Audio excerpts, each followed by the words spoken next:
오늘은 열왕기하 4장 18절에서 33절인데 죽은 잘못했네. 수냄 여인 아이가 죽었다 합니다. 수냄 여인 아이가 죽었다. 애가 죽는 게 대단한 게 아니고요. 수냄 여인의 아이는 좀 독특한 아이죠. 예. 불임에서 태어난 불임이었던 적에 태어났으니까 이삭이나 사무엘처럼 말이죠. 아니면 삼손처럼 그런 케이스죠. 불임에서 난 그런 케이스입니다. 수냄 여인의 아이가 죽었. 그런 아이가 어느 날 갑자기 반나절 만에 죽어버렸어요. 반나절. 한나절에 그랬나? 오전에 정오에 죽었거든요. 아침에 아이고 머리야 했는데 아이고 머리 했다가 낮에 정오에 죽어버렸으니까 예. 그렇게 갑작스럽게 죽었죠. 예. 자, 오늘 공부할 말씀은 예. 수냄 여인의 아이가 죽었다 합니다. 예언자 엘리사는 구약의 많은 예언자들 중에서 모세를 제외하면 가장 많은 표적과 기적과 이적들을 건너기 행한 예언자입니다. 그는 이미 엘리야의 겉옷을 가지고 요르단강을 건넜습니다. 강물을 갈라서 그는 사람들이 다 봤어요. 예언자 아들들이 직접 봤습니다. 저 엘리야 영이 엘리사에게 임했구나 이렇게 자타가 공인하는 그런 예언자였습니다. 그는 여리고에서 물의 근을 고쳐서 그 땅을 고쳤습니다. 여리고에서 자기를 조롱한 아이들을 저주함으로 주의 종을 조롱하는 그곳에 심판을 집행했습니다. 그는 예언자의 아들들 중 하나가 죽어 빚을 남겼고 그의 자식들이 종으로 잡혀갈 위기에 놓이자 과부와 그 아이들을 구원해 줬습니다. 엘리사는 그 집에 기름을 넘치도록 공급해 주므로 빚을 갚고 남은 돈으로 생활을 가능하도록 해 줬습니다. 그리고 자식이 없는 수냄 여인에게는 아이를 낳게 해 줬습니다. 생명의 탄생과 죽음 그리고 부활은 전적으로 주 하나님의 사역입니다. 수냄 여인의 집에 아이가 태어난 것은 하나님이 그 집에 주신 은혜고 복이었습니다. 그런데 어느 날 갑자기 하나님이 그 집에 주신 아이가 은혜요 복으로 주신 하나 선물로 주신 그 아이가 갑자기 죽어버렸습니다. 이게 대체 뭔 일입니까? 간혹 우리는 주님이 주신 복, 주님이 주신 은혜는 우리 인생에 아무런 근심도 주지 않을 줄로 압니다. 그러나 주께서 주신 복, 주님께 받은 은혜가 도리어 짐이 되고 복이 도리어 재앙이나 저주처럼 보이는 일이 있습니다. 오랜 기도로 얻은 아이가 어릴 때부터 아프고 커서는 계속해서 사고를 치면 어떤 생각이 듭니까? 며칠 금식에서 태어난 아이다. 이 아이는 며칠 금식에서 태어난 아이다. 이런 감정하는 분들이 있거든요. 근데 그 아이가 큰 위대한 위인이 될 줄 알았는데 큰 인물이 되고 선한 사람이 되고 진짜 성경에 나온 인물들 중에 하나와 같은 그런 믿음의 사람이 될 줄 알았는데 어릴 때부터 그렇게 사고나 치는 거예요. 기도로 얻었다고 생각된 아이가 어릴 때부터 또 난치병이나 불치병을 앓기도 합니다. 큰 인물이 될 줄로 기대했는데 늘 사고를 치고 결국 범죄로 감옥에 갇히기도 합니다. 죽기도 합니다.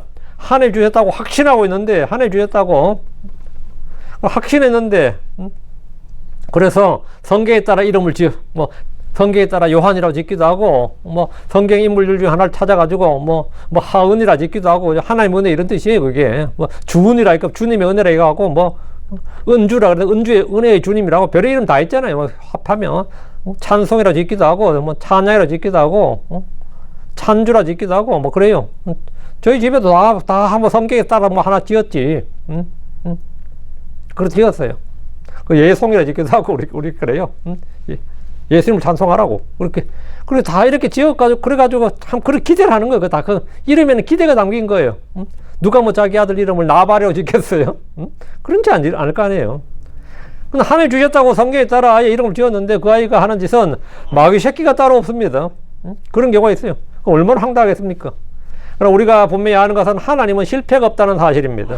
하나님은 생명을 주시는 분이고 죽음 앞에서도 주권을 잃지 않으시는 분입니다. 열왕기하 4장의 수냄 여인 사건은 그 사실을 가장 분명하게 드러내주는 구약의 대표적인 본문 가운데 대표적인 인물 사건들 중에 하나입니다. 구약에 이미 죽었다가 살아난 사람들의 이야기, 그런 사건들이 있습니다. 열왕기상 17장에는 엘리야가 사르밧 과부의 죽은 아들을 다시 살렸습니다. 그 기적은 엘리사의 사건과 긴밀하게 연결되며 하나님의 예언자를 통해서 생명을 주시는 분임을 보여줍니다. 예언자들이 지금 했단 말이에요. 그럼 그 참 예언자 누구죠? 예수지. 그 예언자를 통해서 한 일은 다 예표입니다. 열왕기하 13장 20절 21절에서는 죽은 엘리사의 뼈에 닿은 자가 닿았다가 그 죽었던 자가 살아났습니다. 이것은 하나님이 예언자의 육체가 죽은 뒤에도 생명 주시는 능력을 계속 나타내셨다는 놀라운 증거입니다. 신약에 오면 이 진리가 더욱 밝게 드러납니다. 예수님은 나인성 과부의 아들을 살리셨고 야이로의 딸을 살리셨고 베다니아나 사로를 죽은 자들로부터 살리셨습니다. 또한 예수님은 자신이 죽은 자들 가운데서 다시 살아나셨습니다. 그리고 사도행전에서는 베드로가 다비다를 살렸고 바울이 유독을 살렸습니다. 이 모든 부활 사건은 궁극적으로 예수 그리스도의 부활과 우리의 부활을 가리킵니다. 그리스도의 부활은 죽음을 꺾은 결정적 승리이며 고린도전 15장은 만일 그리스도의 부활이 없다면 그리스도께서 다시 살아나지 않으셨다면 우리의 믿음이 헛되고 우리가 가장 비참한 자라고 말합니다. 이제 오늘 본문으로 돌아가면 우린 수냄 여인의 아들이 죽는 사건을 통해 단지 한 가정의 슬픔만을 보는 것이 아닙니다. 우리는 하나님께서 생명을 주시고 그 생명을 거두시고 다시 주시는 주권자심을 봅니다. 또 우리는 믿음이 무엇인지 시련 속에서 어떻게 하나님께 나아가야 하는지 그리고 부활의 주께서 어떤 분이신지를 배우게 됩니다. 18절 본문 봅니다. 그리고 그 아이가 자랐을 때 이때 제일 귀여울 때죠. 아이가 자랐다잖아요. 그 아이가 자랐을 때 어느 날 이런 일이 있었으니 그가 자기 아버지에게로 수확하는 자들에게 나아갔더라. 그 들로 밭으로 아버지가 밭에 있으니까 들로 수확할 때 그 밭으로 나갔다 이 말이에요. 이땐 잔치니까요. 이스라엘에 수확하는 나름 잔치예요. 수냄 여인은 엘리사에게 아무것도 구하지 않았음에도 엘리사가 일방적으로 은혜를 베풀어서 그 집에 아이가 필요한 걸 보고 그 아이를 준 거예요. 그녀에게 한 아이를 줬습니다. 그건 당연히 하나님 주신 거죠. 그 아이는 아들로 그 집의 유일한 상속자였습니다. 그 아이는 자랐고 이제는 들에 있는 아버지에게 수확하는 자들에게 갈 정도로 아장아장 걸으면서 갈 정도가 되는 겁니다. 아이를 낳아 기를 때 가장 복된 일, 가장 행복한 때가 뭐 이런 때입니다. 더 커도 별 거고 더 어릴 때는 뭐 그렇고 지금이 제일 좋은 때예요. 수냄 여인에게 그 아들은 하나님 주신 복이고 은혜의 열매였으며 주의 종을 섬기는 일에 대한 확실한 보상이었습니다. 19절 그리고 그가 자기 아버지에게 말하였더라. 내 머리야 내 머리야. 이에 그가 한 소년에게 말하였더라. 그를 그의 어머니로 데려가라. 수확하는 밭에 있는 아버지에게 갔던 아들이 자기 아버지에게 갑작스럽게 내 머리야 내 머리 하는데 아이고 내 머리 아이고 내 머리 이 말이죠. 우리는 통증을 호소한 겁니다. 두통을 호소해. 갑자기 두통을 호소한 거예요. 외상은 아니고 외상은 확실히 아니고요. 그러니까 밖에서 봤을 때 멀쩡한데 갑자기 뭐 열이 났다든가 뭐 있었겠죠. 머리에 갑작스러운 통증이 찾아왔는데 일상적인 두통이 아니었습니다. 아이가 내 머리야 내 머리야라고 한 것은 햇볕에 의한 열사병이나 돌발적인 질병일 수 있고 아니면 돌발성 편두통일 수 있지만 상당히 심각한 상태였습니다. 아니면 뭐 뇌에 혈관이 터졌다든가 뭐 이런 게 이렇게 빨리 죽었던 걸로 봤을 때 상당히 문제가 터졌던 것 같아요. 아버지는 들에 있는 한 소년에게 말했습니다. 그를 그의 어머니에게 데려가라. 이렇게. 애가 지금 아파하니까 빨리 엄마한테 집으로 들에 있으면 안 되니까 그를 그의 어머니에게 데려가라. 수냄 여인에게 데려가라 이거예요. 아들이 아픈 것 같으니 들에 둘 수 없었고 일단 집으로 데려가서 그의 어머니에게 아이를 돌보게 한 겁니다. 요즘 같으면 일단 병원부터 찾겠지만 특별한 외상이 아니라면 집에서 좀 쉬게 하는 것도 자연스러운 일입니다. 머리가 아프다가 누워놓고 찬물로 뭘 해줘 찬물찜질 한다든가 이것도 한 방법이죠. 20절 그리고 그가 그 아이를 데려다가 그의 어머니로 데려갔을 때 그가 정오까지 그녀의 무릎이 앉아 있다가 그 후에 죽었더라. 들에 있던 소년이 주인의 명령을 받고 그 아이를 데려다가 그의 어머니에게로 데려갔습니다. 그의 어머니는 몸이 아픈 자식을 자기 무릎 위에 안고 있던 거죠. 아픈 아이를 돌보는 겁니다. 아픈 아이를 무릎에 두고 아이를 안고 살피는 것은 어머니들이 가장 흔히 하는 일입니다. 그 아이는 정오까지 자기 엄마의 무릎에 앉아 있다가 그 후에 죽었습니다. 이게 정말 황당한 거예요. 적이 없었기 때문에 그냥 안고 있었을 뿐인데, 막 계속 통증을 막 호소하고 막 이랬으면 또 모를까. 여기도 지금 상당히 심각했던 거죠. 잠이 들었나 싶었는데 잠이 아니었어요. 죽어버린 거예요. 아이가 자기 엄마의 무릎이 앉은 채 몇 시간도 지나지 않아서 잠들었다고 생각하고 그냥 계속 안고 있었던 것 같은데 사실은 그 자리에서 죽어버렸습니다. 수냄 여인은 하나님 주신 아들, 성장하여 기쁨이 된 아들이 어느 날 갑자기 자기 품에서 죽는 걸 본 겁니다. 이 사건은 사람이 하나님의 은혜를 받았다 하여 고난이 면제되는 것이 아님을 보여주는 겁니다. 이 장면은 우리에게 많은 질문을 던집니다. 하나님 주신 선물이 왜 재앙으로 변하는가? 왜 믿음의 과정에도 고난과 슬픔이 찾아오는가? 의인은 왜 고난을 당하는가? 사람들은 악한 자가 당하는 재앙에는 쉽게 수긍을 하지만 의인들이 겪는 고난에 대해서는 늘 당황스러워합니다. 특히 믿음의 사람들이 겪는 고난에 대해서 굉장히 당황스러워해요. 그러나 성경은 고난을 우연으로 보지 않습니다.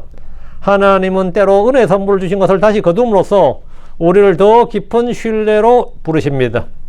시편 119편 71절에 내가 고난 당한 것이 나를 위해 좋으니 이로써 내가 주의 법규들을 배우게 되었나이다 했습니다. 이 아이의 죽음은 수냄 여인을 향한 하나님의 징계나 정죄나 무관심이 아니라 더 큰 계시를 위한 무대가 됩니다. 또한 이 본문은 죽음의 실제를 숨기지 않습니다. 약속의 아들도 죽습니다. 은혜 받은 사람들에게도 상실은 찾아옵니다. 그러므로 믿음은 현실 부정이 아닙니다. 우리는 믿음을 현실 도피나 현실 부정으로 여기지 않습니다. 믿음은 죽음이란 사건, 그 현실을 부인하고 부정하는 것이 아니라, 또 우리 숨기거나 도피하는 게 아니라 죽음을 넘어서 계시는 하나님을 붙드는 겁니다. 그게 믿음의 삶입니다. 그게 믿음의 삶이에요. 21절입니다. 그리고 그녀가 올라가서 그 아이를 하나님의 사람의 침상 위에 눕히고 그 위에 문을 닫고 나갔더라.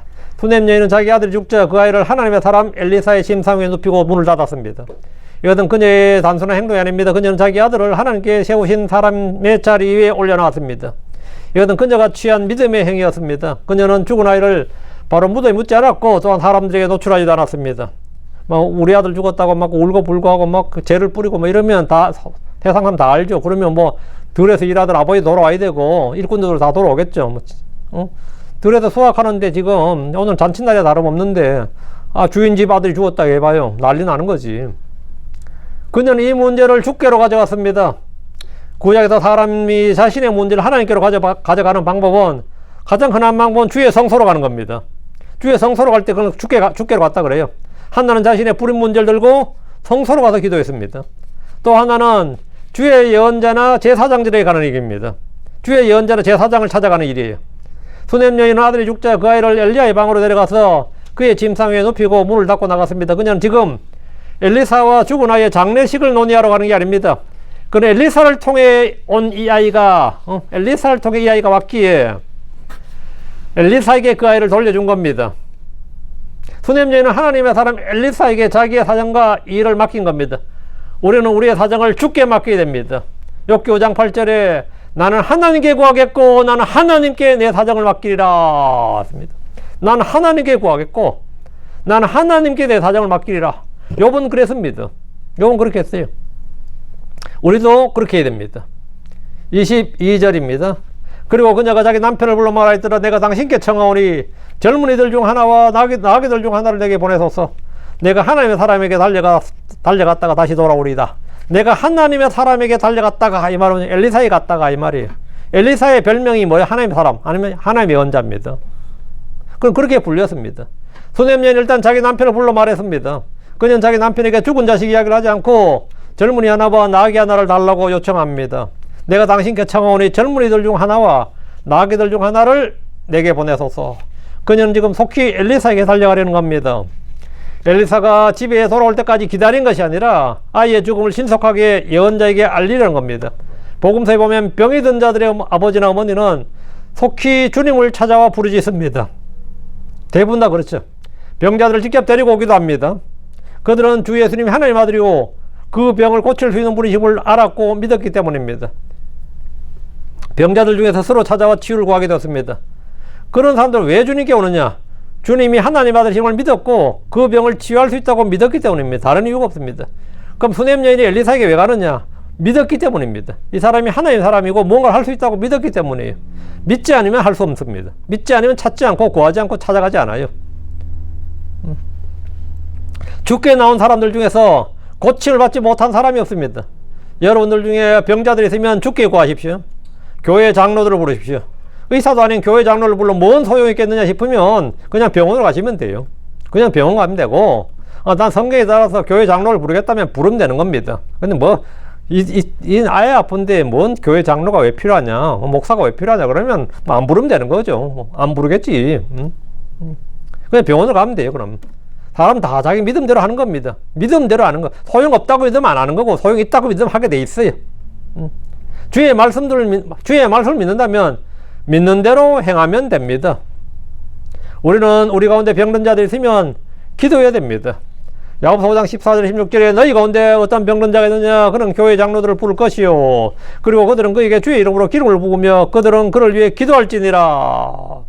그리고 믿음의 기도는 병든 자를 구원하리라. 그리하면 주께서 그를 일으키시리라. 그리고 만일 그가 죄들을 범하였을지라도 그가 그것들을 용서받으리라. 너희의 잘못들을 서로 고백하고 서로를 위해 기도하라. 그리하면 너희가 치유되리라. 의로운 자의 효력 있고 뜨거운 기도는 효력이 많으니라 합니다. 큰 효력을 발휘하느니라 이 말이에요. avail much 이 말은. 수냄 여인은 자기의 죽은 아들을 침상 위에 두고 하나님의 언자 엘리사를 찾아갔습니다. 그녀는 아들이 병들었을 때 아이를 안고 있었고 보통 우리 생각에는 아이가 병들었을 때 엘리사를 찾아가야 되지 않나? 병들을 때 엘리사를 찾아가야 정상인데, 병들을 때, 오히려 아프다고 할 때는 그렇게 심각하다고 생각하지 않았던 겁니다. 그러니까 안고 있었고, 그냥 있는데, 자는 줄 알았는데 죽은 거예요, 실은. 뭐 아프다고 계속 하는 게 아니라, 얘가 얼마나 아팠던지, 아프다 소리도 못 했던 것 같아요. 그냥 품에 있다가 그냥 갑자기 보니까 자는 게 아니라 죽은 거예요. 그래서 그 아이를 안고 그를 찾아간 게 아니라, 아이가 죽은 뒤에 그를 찾아갔습니다. 이게 참 놀라운 일이에요. 저라도요, 애가 죽었는데 찾아가지 못합니다. 애가 죽으면 끝이라 생각하지, 애가 죽었는데 찾아가겠어요? 애가 죽으면 찾아가지 않아요. 애가 죽으면 기도하겠습니까? 안 합니다. 살았을 때 기도하는 거지. 근데 어쨌든 아이가 죽은 뒤에 엘리사를 찾았는데, 이는 아이가 며 갑작스럽게 죽었음을 보여주는 겁니다. 근데 이제 자기 남편한테 뭐랬냐면, 내가 하나님의 사람에게 달려갔다가 다시 돌아오리다 했어요. 남편에게도 지금 자세히 말하지 않는 거예요, 지금. 내가 하나님의 사람에게 달려갔다가 다시 돌아오리다 해서, 그저 엘리사를 찾은 것은 아이가 죽었음에도 여전히 뭔가를 기대했음을 보여줍니다. 우리는 병자들 위해 기도하지만 죽은 자를 위해 기도하지 않습니다. 저는 지금까지 누군가 죽었을 때 죽은 자를 살려달라고 기도해 본 적이 없습니다. 그리고 앞으로도 영원히 없을 것 같고요. 아예 기도할 생각을 못 합니다. 죽은 자를 위해 기도하겠다는 생각 자체를 하지 않고, 전혀 이는 왜? 내가 믿지 않기 때문이고, 그럴 가능성이 있다 생각도 하고 기대하지 않기 때문입니다. 그럼 죽으면 받아들이는 거지, 죽은 자를 위해 기도한다는 생각 자체를 하질 않습니다. 못하죠, 그거는. 누가 제게 죽은 자를 위해 기도해 달라고 하면 쓸데없는 짓이다, 헛짓거리 한다고 생각할 것 같습니다. 아니, 목사님도 그런 기도는 부탁하는 게 아니라고 할 것 같아요. 수냄 여인은 아이를 얻을 수 없을 때 기적적으로 아이를 얻었습니다. 이미 불가능을 이루시는 하나님의 권능을 경험했습니다. 이 한 번의 경험은 굉장히 중요합니다. 왜? 다음을 기대하게 돼요. 한 번의 경험은 다음을 기대하게 됩니다. 이 영적 체험이 중요한 이유 중에 하나입니다. 소망을 갖는다고요. 소망을 가져요. 다음에 안 되더라도 일단 소망을 갖는다고. 수냄 여인은 불가능을 현실에서 이루시는 하나의 권능을 체험을 했어요. 사르밧과 아브도 마찬가지. 계속적인 표적이, 기적적인 일이 자기 집에 일어났기 때문에, 그걸 뭐냐? 기대라는 거죠. 그걸 가지고 믿음의 소망이라고 하는 거죠. 그래서인지 자기 아들이 죽었음에도 그녀는 엘리사에게 도움을 기대하고 있었습니다. 사실은 엘리사를 보내신 하나님을 신뢰하고 그분께 소망을 둔 겁니다. 그녀는 당스러운 가운데도 강한 확신 속에서 움직였습니다. 그녀는 하나님의 사람이 달려갔다가 다시 돌아오겠다고 합니다. 죽은 아이에 대한 처리는 엘리사를 만난 후에 결정하려는 겁니다. 23절. 이에 그가 말하였더라. 당신이 오늘 그에게 왜 가려하느냐? 오늘은 월삭도 아니요 안식일도 아니니라. 이에 그녀가 말하였다. 잘 되리이다. 이 대화가 놀랍죠.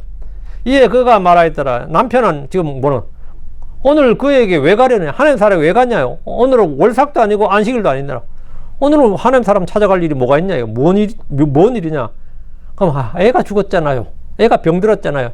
이렇게 말해야 되는데, 이에 그녀가 말하였더라. 잘 되리이다. 수냄 여인의 남편은 지금 이 시점에 자기 아내가 왜 엘리사를 찾아가는지 이해하지 못합니다. 이해하지 못했어요. 자기 아내가 죽은 아이를 살리기 위해서 예언자를 찾아간다는 것은 상상도 할 수 없는 일이었고, 만약 알았다면 가지 마라 그랬겠죠. 애가 죽었는데 그걸 왜 가냐고. 애가 죽었는데. 아무튼 막았을 겁니다. 그래서 당신이 오늘 그에게 왜 가려 하느냐? 당신이 오늘 그에게 왜 가려 하느냐? 이런 물었습니다. 오늘 월삭도 아니요 안식일도 아니니라. 하나님의 사람을 찾아갈 특별한 이유도 없고 특별한 날도 아니란 말입니다. 이스라엘에서 월삭이나 안식일은 주를 경배하는 날입니다. 안식일 준수는 율법의 규정이 있고, 월삭은 새로운 시작과 해결을 뜻하는 날로 생각했습니다. 매월 초승달이 처음 떠오르는 것을 보면 지난 한 달간 지은 죄를 회개하고 새 출발을 다짐하는 날이었습니다. 이스라엘 백성들은 월삭마다 나팔을 불고 번제와 화목제와 같은 특별한 희생제를 하나님께 드렸습니다. 안식일처럼 일상노동을 쉬고 가족이나 공동체가 함께 모여서 기쁨을 나누는 날로 지켜지기도 했는데, 그러니까 이런 날을 가는 건 that's okay다 말이에요. 그리고 평소 간섭도 있었던 것 같고 풍습도 있고. 근데 오늘은 그런 날, 월삭도 아니고 안식일도 아니다 이거. 남편은 자기 아내가 월삭도 안식일도 아닌 지금 급히 엘리사를 찾아가는 것을 이해할 수가 없었습니다. 그의 아내는 남편의 질문에 자세히 답하지 않고 잘 되리이다 라고 했는데, 그녀는 죽은 아이를 살리러 예언자를 찾아간다고 말하지 않고 대신에 소망을 담아 말했습니다. 자기의 소망을 담아 말했어요. 지금 가는 그녀의 걸음이 헛걸음이 되지 않기를 바라는 믿음입니다. 눈앞의 상황은 아무것도 할 수 없는 죽음인데 그녀는 잘 될 것이라고 말합니다. 이것은 무지에서 나온 낙관이 아니라 믿음에서 나오는 신뢰의 언어고 소망의 언어입니다. 우리는 말을 할 때 불신이나 불평이나 의심의 말이 아니라 믿음의 말을 해야 됩니다. 설령 뭐 잘 안 되더라도 믿음의 말을 해야 돼요. 그녀는 믿음으로 움직였습니다. 진정한 믿음은 눈물이 없다는 뜻이 아닙니다. 오히려 믿음은 눈물 속에서도 하나님께 나아가는 겁니다. 히브리서 11장은 믿음을 보이지 않는 것의 실상이요 실체요 바라는 것들의 증거라고 말합니다. 이 여인은 그 믿음을 보여주고 있습니다. 24절 그때 그녀가 나귀의 안장을 얹고 자기 종에게 말하였더라. 몰고 앞으로 나아가라. 내가 내게 명할 때 외에는 나를 위하여 타는 것을 늦추지 말지니라. 수넴 여인은 나귀의 안장을 얹고 있는 자기 종에게 말했습니다. 몰고 앞으로 나아가라. 진격 앞으로 돌격 앞으로 같은 거 군대 용어로. 그녀는 지금 1분 1초 앞에서 속히 엘리사를 만나려고 서두르고 있습니다. 그녀의 마음에 긴박성이 잘 드러납니다. 그녀는 절망에 머물러 있지 않습니다. 죽음을 본 순간 아이의 죽음을 본 순간 그녀는 곧장 생명의 근원께로 갔습니다. 이것은 믿음의 속도입니다. 성도는 문제를 볼 때 모르지 말고 즉시 하나님께로 가야 합니다. 지체하지 말고 거리낌 없이 은혜의 왕자 앞으로 긍휼의 왕자 앞으로 그냥 나아가는 겁니다. 내가 내게 명할 때 외에는 나를 위하여 타는 것을 늦추지 말지니라. 속도로 줄이지 말라는 겁니다. 당시 이스라엘에서 가장 빠른 교통수단이 나귀를 타고 달리는 겁니다. 말이 있어서 말을 타면 더 좋겠지만 이스라엘은 전통적으로 말을 거의 기르지 않았습니다. 이는 율법에 말을 많이 늘리지 말라는 말씀 때문입니다. 그러다 사사들도 나귀를 탔고 뭐 다 나귀를 탔습니다. 전쟁 때도 나귀를 탔어요. 그러다 주로 운송수단이 나귀였습니다. 늦추지 말지니라 이 말은 최대한 속도를 내어서 속히 엘리사를 만나겠다는 의지입니다. 엘리사는 지금 수넴에 있지 않고 이 수넴에 있지 않고 갈멜산에 있었습니다. 25절 그리하여 그녀가 가서 갈멜산으로 하나님의 사람이 갔더라. 그리고 하나님의 사람이 멀리서 그녀를 보았을 때 이런 일이 있었으니 그가 자기 종 게하시에게 말하였더라. 보라 저 수넴 여인이 저기 있도다. 수넴 여인은 엘리사의 현재 위치를 정확히 알고 있었습니다. 엘리사는 그때 갈멜산에 있었는데 갈멜산에 엘리야가 하늘에서 불을 내렸고 이스라엘의 3년 반 동안의 가뭄을 끝내고 비를 내린 곳입니다. 그 불도 내리고 비도 내린 곳 그게 갈멜산입니다.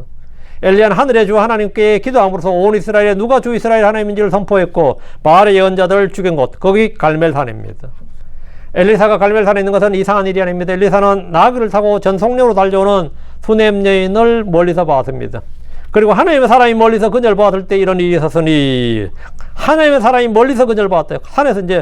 산에서 뭐 보면 멀리서도 보이죠. 시야가 확 트이면.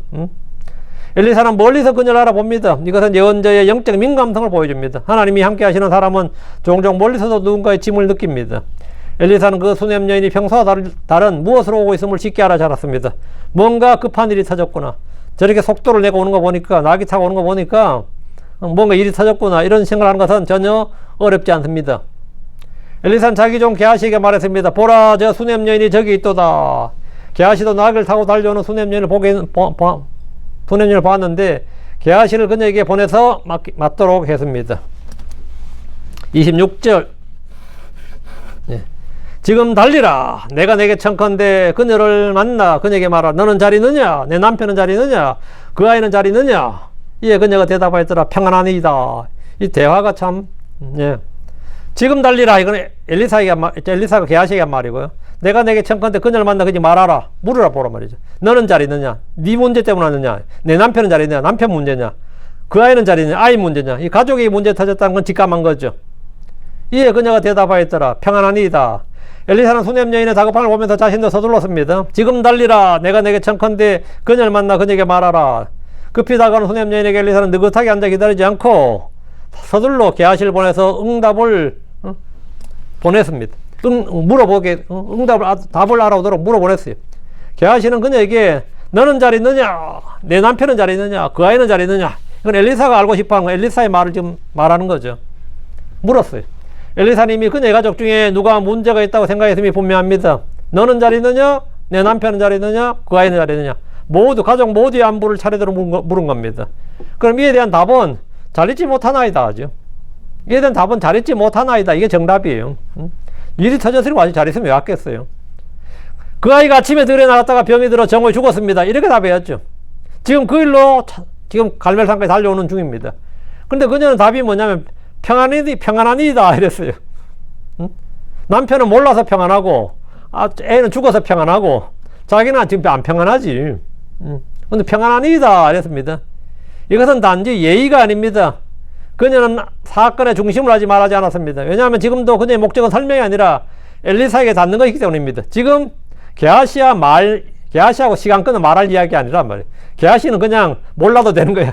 게하시가 지금 물었어요. 엘리사를 대신해서 물었는데, 지금 뭐 그 여자 입장에서 뭐 그 수냄녀 입장을 하면 당신이 입 닫고 있어 이 말이야. 그게 그냥 더 이상 묻지도 말고 말하지 말고 그냥 평안하니다 끝난 거예요. 그냥 지금 게하시하고 이야기할 시간도 없다 이거예요 지금. 그냥 게하시에게 뭐 자자하게 설명해서 다시 엘리사한테 가라가 아니라 자기가 직접 엘리사한테 빨리 닿으려는 거죠. 게하시에게 문제를 장하게 말하기보다는 문제를 해결할 수 있는 사람, 그 엘리사에게 직접 가는 거예요. 그냥 지금 게하시를 붙들고 이야기할 생각도 없고 그런 의도가 시간도 없습니다. 27절. 그리고 그녀가 그 산에 이르러 하나님 사람이 갔을 때 그녀가 그의 발을 붙잡았더라. 그러나 게하시가 가까이 와서 그녀를 밀어내려 했더라. 이에 하나님의 사람이 말하였더라. 그녀를 내버려 두라. 이는 그녀의 혼이 그녀 속에서 괴로워하나 주께서 그것을 내게 숨기셨고 내게 알리지 아니하셨습니다. 수냄녀인 엘리사가 있는 갈멜산으로 달려가서 그를 만났습니다. 여기서 엘리사를 하나님의 사람이 부릅니다. 계속해서 하나님의 사람을 불러요. 이것은 성도에게 가장 영광스러운 타이틀입니다. 그녀는 갈멜산에 있는 엘리사에게 이르러 그의 발을 붙잡았습니다. 게하시가 이게 뭔 짓이냐 이러면서 그녀를 밀어내려 했지만 엘리사는 그녀를 막지 말라고 합니다. 이에 하나님의 사람이 말하였더라. 그녀를 내버려 두라. 엘리사는 그녀의 다급한 사정을 이미 알고 있었습니다. 이는 그녀의 혼이 그녀 속에 괴로워하나 그의 엘리사의 말을 통해서 사정을 알 수 있는 거죠. 왜 그렇게 말했는지. 그러나 아직 엘리사는 그녀에게 무슨 일이 있는지는 잘 알지 못했습니다. 다만 그녀 속에 괴로움이 있다는 것은 확실히 알았습니다. 다급한 일, 급한 일이 있다 말이죠. 그녀의 혼이 그녀 속에서 괴로워한다는 말은 그녀가 단순히 슬픈 수준이 아니라 마음이 깊이 상했다는 말입니다. 상한 영, 상한 마음의 소유자인 것은 그녀의 행동이나 표정만 봐도 알 수 있습니다. 하나님은 상한 마음, 상한 영을 멸시하지 않습니다. 시편 34편 18절에 주께서는 상한 마음을 가진 그들에게 가까이 계시며 또 통회하는 영을 가진 그런 자들을 구원하시는도다. 엘리사는 주의 영을 지닌 예언자로서 수냄녀를 불쌍히 여겼습니다. 우리 역시 그리스도의 마음을 품고 이와 같이 서로 동정하고 서로를 불쌍히 여기고 서로 용서하고 서로 받아줘야 됩니다.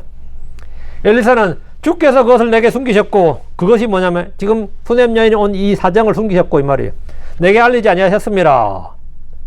엘리사는 수냄 여인의 집에 지금 무슨 일이 있는지 알지 못했습니다. 그건 확실합니다. 게하시 속에서 알아보라 했고 지금도 알지 못하고 있어요. 예언자들은 누가 말하지 않아도 그 사람 속에 무엇이 있는지, 그 사람이 누군지 사정이 무엇인지 다 알고 있는 경우가 많습니다. 심지어 변장하고 왔을 때도 여로보암이 아내는 변장하고 왔을 때도 그냥 딱 말해버렸어요. 누군지 왜 왔는지 딱 다 말했다고. 근데 엘리사는 이번에 그렇지 않았는데 주께서 그에게 수냄 여인의 사정을 계시해 주시지 않으셨다는 겁니다. 비록 그가 주의 예언자일지라도 주의 계시가 없이는 아무것도 알 수가 없고 할 수가 없습니다. 우리는 스스로 아무것도 알 수 없고 아무것도 할 수 없습니다. 엘리사는 자신이 주의 종이과 능력은 하나님께 있음을 고백한 겁니다. 내게 계시해 주시지 않으셨다 이 말은 지금까지 한 모든 일도 주님이 하셨고 앞으로 행할 일도 다 주님이 하신 일이지 나는 아무것도 할 수 없고 아무것도 알 수 없다 이거예요. 28절. 그때 그녀가 말했더라. 내가 내 주께 아들을 바랐나이까? 내가 나를 속이지 마옵소서 하지 아니하였나이까? 수냄 여인이 엘리사를 붙잡고 마음속 슬픔을 쏟아냈습니다. 내가 내 주께 아들을 바랐나이까? 아들 달라고 기도했냐고. 내가 나를 속이지 마옵소서 하지 아니하였나이까? 그런 말씀, 애 준다고 하셨을 때 내가 예스 하지 않고 오히려 난 거절하지 않았느냐 이거죠. 내가 나를 속이지 마옵소서 그런 말씀 없어서 하고 말하지 않았냐 이거예요. 이것은 고통의 고백입니다. 그녀는 아들 구한 적도 없는데 아들 얻었습니다. 이것은 분명 하나님 은혜고 복이요 그 집에 준 선물이었습니다. 그런데 그 아들이 갑자기 죽었습니다. 욥의 말대로 주신이도 하나님이고 빼앗아가신 분도 하나님입니다. 그래서 그녀는 엘리사가 아들이 있을 것이라고 했을 때 나를 속이지 마옵소서라고 했다는 겁니다. 선물을 줬다가 빼앗아버리면 처음부터 없는 것보다 더 아픕니다. 그렇죠? 하나님께서 주셨다가 빼앗아버리면 없는 것보다 더 아파요. 삼손이 하나님께 힘을 받았어. 근데 어느 날 뺏겼죠.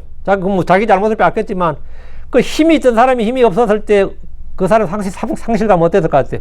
일반 평민들과 비교할 수 없는 거죠. 아예 없었던 사람들 그런 거 없다고. 사울은 주의 영을 받았어. 그러다가 주의 영이 없어졌어. 그때 사울의 마음이 어땠을 것 같아요? 응? 삶이 아닌 거죠. 아들이 있다가 뺏겨버렸단 말이에요. 그러니까 이거는 선물 줬다가 뺏어버리면 그것이 속임수나 다름없듯이 아들이 없던 자기에게 아들을 주었다가 이렇게 갑자기 거두어 가버린 것은 자기를 속인 것이다 이 말입니다. 이게 뭐냐 이거죠. 29절 그때 그 게하시에게 말하였더라. 내 허리를 동이고 내 지팡이를 내 손에 잡고 내 길로 가라. 내가 어떤 사람을 만나더라도 그에게 무난하지 말고 어떤 사람이 내게 무난하더라도 다시 그에게 대답하지 말라. 그리고 너는 내 지팡이를 그 아이의 얼굴 위에 놓으라. 그러니까 뭐 누구 중간에 누가 널 붙들든 말 걸더라도 상대하지 말고 그냥 직진으로 가라 이거예요. 쉬지 말고 가서 아이한테 가서 내 지팡이를 그 아이의 얼굴 위에 놓으라 이거예요. 엘리사는 수냄 여인의 말을 듣자마자 곧바로 게하시에게 지시했습니다. 내 허를 동이고 내 지팡이를 내 손에 잡고 내 길로 가라. 내 길을 가라. 엘리사는 자기 종 게하시를 먼저 그 아이가 있는 자기 방으로 보냈습니다. 그가 자기 지팡이를 내주었는데 이 지팡이는 모세의 손에 있던 지팡이처럼 엘리사의 손에서 주의 일을 할 때 쓰는 지팡이였습니다. 이 지팡이는 자체에 신비로운 힘이 있는 것이 아닙니다. 지팡이가 먼저 아이에게 간 것은 그 지팡이의 주인인 주의 예언자 엘리사가 온다는 말입니다. 이 지팡이를 왜 먼저 보냈느냐 이거죠. 그러니까 누구든지 만약 그 방에서 죽은 아이를 봤을 때 엘리사의 지팡이 그 아이 위에 놓여 있으면 아무도 건드리지 말라. 엘리사가 곧 온다 이 말이에요. 누군가 그 방에 침상에 죽어서 누워있는 아이를 보더라도 그 지팡이를 보고 치우지 말라는 겁니다. 누가 시체를 들고 나가버리거나 수의를 입혀서 꽁꽁 묶어버리거나 묻어버리지 말라는 겁니다. 그리고 너는 그 지팡이를 그 아이 얼굴 위에 놓으라. 엘리사의 종 게하시가 그의 지팡이를 들고 와서 그 아이의 얼굴 위에 놓게 한 것은 아무도 그 아이를 건드리지 말고 재촉하지 말라는 뜻입니다. 엘리사는 자기 지팡이를 게하시에게 주어서 속히 그 아이에게 가게 했습니다. 중간에 누가 인사를 하더라도 받지 말고 누가 붙들거나 왜 그렇게 급하게 달려가냐 물어도 상대하지 말고 곧바로 그 아이에게 달려가라는 겁니다. 나중에 얘기합시다 하고 그냥 아이에게 달려가라 이거예요. 30절 그리고 그 아이의 어머니가 말했더라. 주께서 살아계시는 한 또 당신의 혼이 살아있는 한 내가 당신을 떠나지 아니하리다. 그리고 그가 일어나 그녀를 따라갔더라. 수냄 여인은 엘리사의 발을 붙들었는데 주께서 살아계시는 한 또 당신의 혼이 살아있는 한 내가 당신을 떠나지 아니하리다. 죽어도 당신 안 놓겠다 이 말인데 그러나 그는 하나님을 신뢰했고 하나님의 거룩한 사람 하나님의 종 엘리사를 신뢰했습니다. 그는 야복강가에서 주와 씨름하면서 그를 붙잡았던 야곱처럼 엘리사를 붙들었습니다. 그녀는 주의 거룩한 사람 엘리사를 신뢰한 겁니다.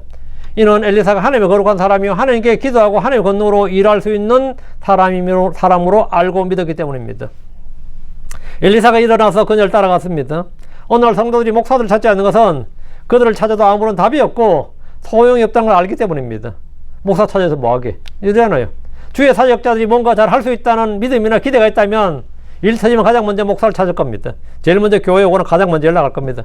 근데 그런 거 기대가 없으면 전화 왜 하는데 그거 왜 찾아가는데 이렇게 밖에 안 되는 겁니다. 엘리사가 그런 능력이 있다고 믿으면 엘리사한테 달려가는 거고 그런 게 없다고 생각하면 당연히 안 가는 거죠.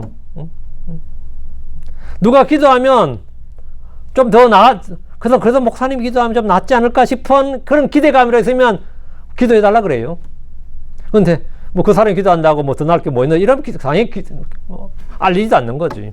그럼 나중에 집에 그런 일이 있었어요 한데 목사 입장에 볼 때 그런 일이 있어도 나한테 연락도 안 했네. 그 말은 뭐냐 그 사람 일도 신뢰 안 한다 이 말입니다. 일도 신뢰 안 한다. 그러면 안 하는 거지. 그건 목사님 편이에요. 솔직히 뭐 기대하지 않으면 뭐 실망할 일도 없고 사실은 편해. 집에 일 터져. 그럼 집에 일 터져도 연락 안 해. 근데 수냄 여인은 그렇지 않습니다. 엘리사를 떠나지 않겠다. 내가 당신의 혼이 살아있는 한 내가 당신 떠나지 아니하리다 하잖아요. 근데 요즘 뭐 다들 예수 믿는 것도 자기 이익에 따라 믿기 때문에 이익이 좀 될 때는 말이죠. 제 것 좀 써먹으려고 그렇게 달라붙고 제자를 자처하고 이러다가 나중에 보니까 싶으면 또 얼른 또 망쳐요. 오히려 나 그 사람 모른다 그러고 이래. 나 그 사람 별로 관계도 없다 그러고. 지금 이익 공동체지. 신뢰와 믿음 그런 게 아니거든. 근데 엘리사는 그러니까 수냄 여인과 엘리사의 관계는 어떠냐 이거야. 웬만한 바울과 디모데 관계보다 더 강하면 강해지 덜하지 않습니다. 왜? 확실히 알았다. 수냄 여인은 엘리사가 하나님의 종이다. 하나님의 사람이다. 하나님의 거룩한 사람이다.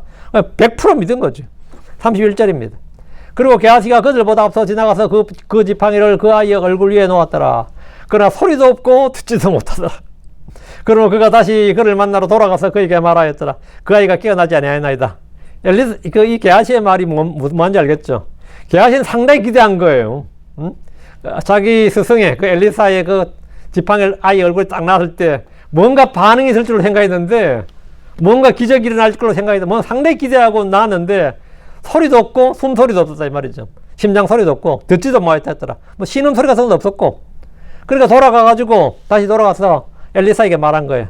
그 아이가 깨어나지 못하였나? 깨어나지 아니하였나이다. 이게 뭐예요? 소용없었어요. 아무 소용없었습니다. 안 됩니다. 이 말이죠. 게하시는 엘리사의 명령대로 앞서가서 그 지팡이를 죽은 아이 얼굴에 놓았습니다. 그러나 그 죽은 아이는 아무런 반응이 없었고, 엘리사의 지팡이를 얼굴에 놓았지만 그 아이에겐 소리도 없었고 소리도 없고 듣지도 못했습니다. 듣지도 못하더라. 아이의 심장이 다시 뛰거나 숨을 쉬지 않았다는 겁니다. 엘리사의 지팡이를 아이의 얼굴에 놓기에도 살아난다면 좋았겠지만 그런 일이 없었습니다. 그래서 막 달려서 살아났습니다. 살아났습니다 했겠죠. 그 아이는 깨어나지 않았습니다. 모세가 만들어 높이 든 불병을 본 사람들은 쳐다보기만 해도 치유를 받았습니다. 얼굴에 두는 게 아니라 쳐다보기만 해도 치유를 받았어요. 뱀에 물려 죽어가던 사람들도 깨끗하게 되었습니다. 그러나 엘리사의 지팡이가 죽은 아이 얼굴에 닿아도 생명의 반응이 없었습니다.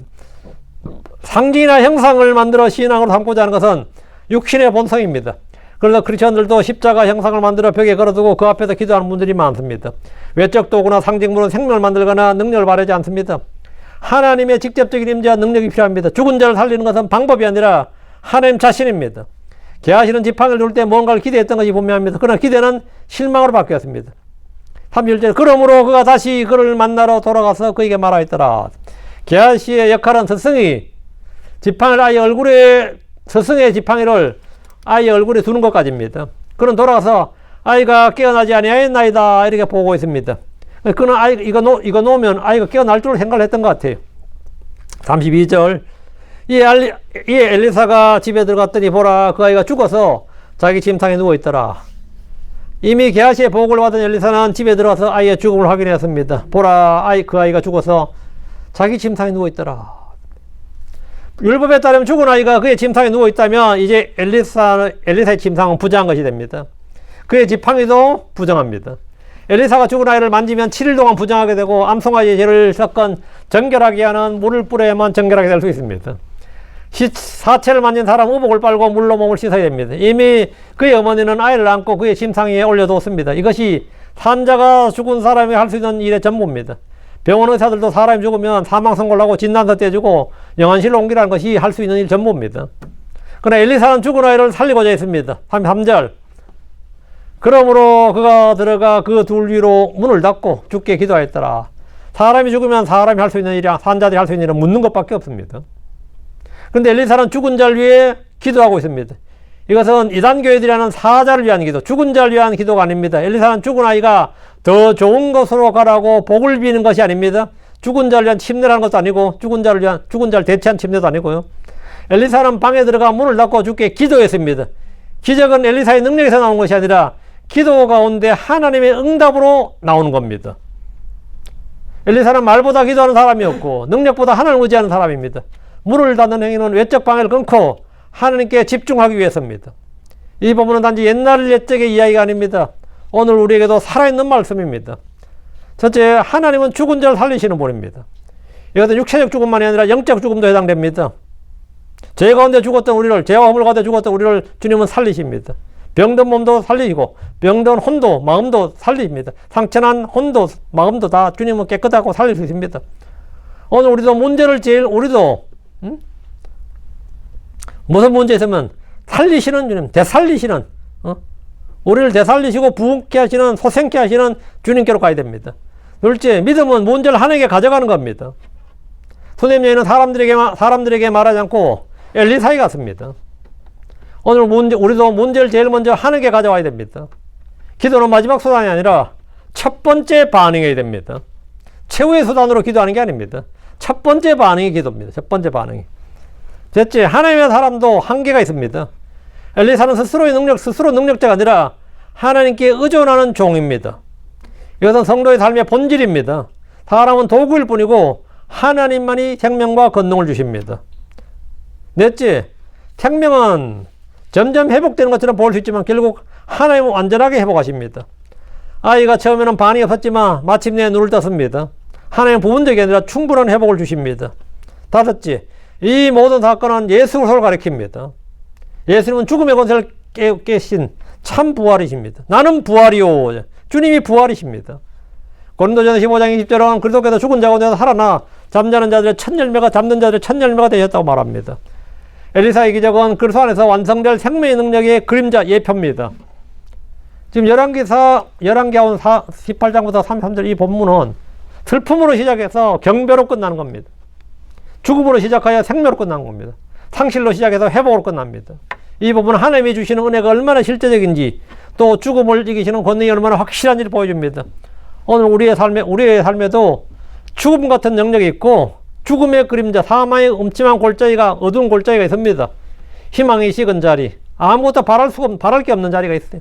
믿음이 메마른 자리, 가정의 상처나 마음의 상처나 혼의 무기력함, 영과 혼의 무기력함이 있고 사역의 침묵이 있습니다. 아무리 애를 써도 뭐 성도 하나 늘어난 것 같지 않고 열매 없는 열심인 것 같을 때가 있어요. 회복 불가능해 보이는 그런 관계들이 있습니다. 그러나 하나님께는 죽은 것이 없습니다. 하나님은 산자와 죽은 자의 하나님이다. 산자나 죽은 자나 주님은 똑같습니다. 하나님께는 죽은 것이 없습니다. 그분은 생명을 주시는 분이고 생명을 살리시는 분입니다. 그래서는 부활이요 생명이십니다. 그럼 우리는 절망이 아니라 믿음으로 과감하게 주께 나아가야 됩니다. 하나님 앞에 나가는 겁니다. 하나님께. 그 뒤에 처분은 하나님께 맡기고 우리는 언제나 은혜 왕자 앞으로 하나님께 나아가면 됩니다.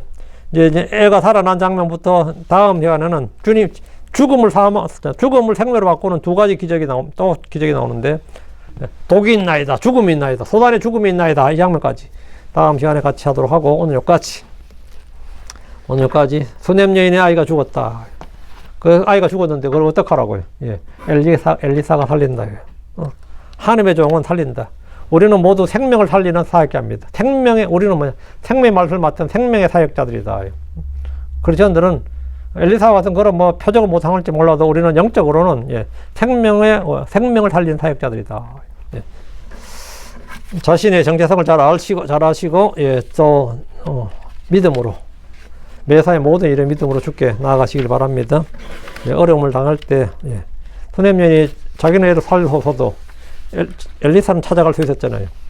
우리도 우리 자신이 아무것도 할 수 없어도 같은 믿음의 동료들이나 또 동력자들에게 나아가서 같이 함께 기도를 부탁하고 기도할 수도 있고 또 골방에 문을 닫고 은혜 왕자 앞으로 나아갈 수도 있고 또 합심해서 기도할 수도 있고 방법 여러 가지 있습니다. 그런 거 다 내려놓고 그냥 오직 용한 병원, 좋은 병원만 찾지 말고 그런 약만 찾지 말고 주님을 찾기 바랍니다. 기도합시다. 위대하시고 거룩한 주 하나님 감사합니다. 하나님께서 오늘 또 수냄 여인의 죽은 아이를 통해서 하나님께서 어떻게 일하시는지를 보여주셔서 감사합니다. 주님께서는 어제나 오늘이나 영원토록 동일하신 분입니다. 나 주는 변치 않노라 말씀하신 주님은 어려운 일도 없으시고 불가능한 일도 없으십니다. 아버지 저희가 참으로 우리 주 예수 그리스도의 이름으로 하나님 앞에 간절히 구할 때 주님께서 그것을 들으시고 응답하신 줄 믿습니다. 모든 일에 기도와 간구로 감사함을 하나님께 알려지기로 하셨고 욥기에 나오는 대로 나는 내 일을 주께 내 사정을 하나님께 맡기라 하셨는데 우리가 주께 사정을 우리가 구하고 맡길 수 있는 성도를 되도록 하시고 모든 염려를 주께 던질 수 있고 모든 짐을 주께 던져서 저희 마음 던져버리고 저희는 마음의 평안과 안식을 누릴 수 있도록 해주시고 참된 위로를 얻도록 하여 주시옵소서. 전하신 주님께서 도우시고 은혜 베푸시고 하나님의 말씀이 매 순간순간 기억나게 해주십시오. 주의 영이 주의 영으로 저희를 충만케 해주셔서 저희가 육신의 감정이나 육신의 어떤 이 반응이 아니라 언제나 영적인 반응이 먼저 나올 수 있도록 해주시기를 원합니다. 은혜 왕자 앞으로 나아갈 수 있도록 저희 가운데 늘 은혜와 간구의 영을 허락하여 주시옵소서. 사랑아버지 하나님, 저희가 슬픔 속에서도 주께 나아갈 수 있습니다. 무거운 짐을 지고도 주님 앞에 부르짖을 수 있습니다. 주를 찾고 구하고 또 주님 앞에 이 부르짖는 모든 성도들 주님께서 그들의 기도에 귀를 기울여 주시고 선하게 응답하여 주시옵소서. 지금도 참으로 여러 가지 질병으로 또 아니면 이 파산이나 또 아니면 가정의 어떤 문제나 또 직장의 어떤 문제나 여러 가지 참 무거운 일들 책임으로 인해서 참 지치고 힘든 혼들이 많이 있습니다. 선하신 주님께서 도와주셔서 그들이 주의 능력으로 또 주님으로 인하여 모든 것을 해결받도록 해주시고 믿음의 선한 체험들이 가득 차게 하여 주셔서 한 번의 체험이 또 다음에 어려움을 당할 때 아버지 인내로 소망할 수 있는 힘이 됩니다. 성도들 가운데 그런 영적 체험들이 많게 해주시고 믿음의 간증들이 차고 넘치게 하여 주시옵소서. 감사드립니다. 주의 승 기도합니다. 아멘.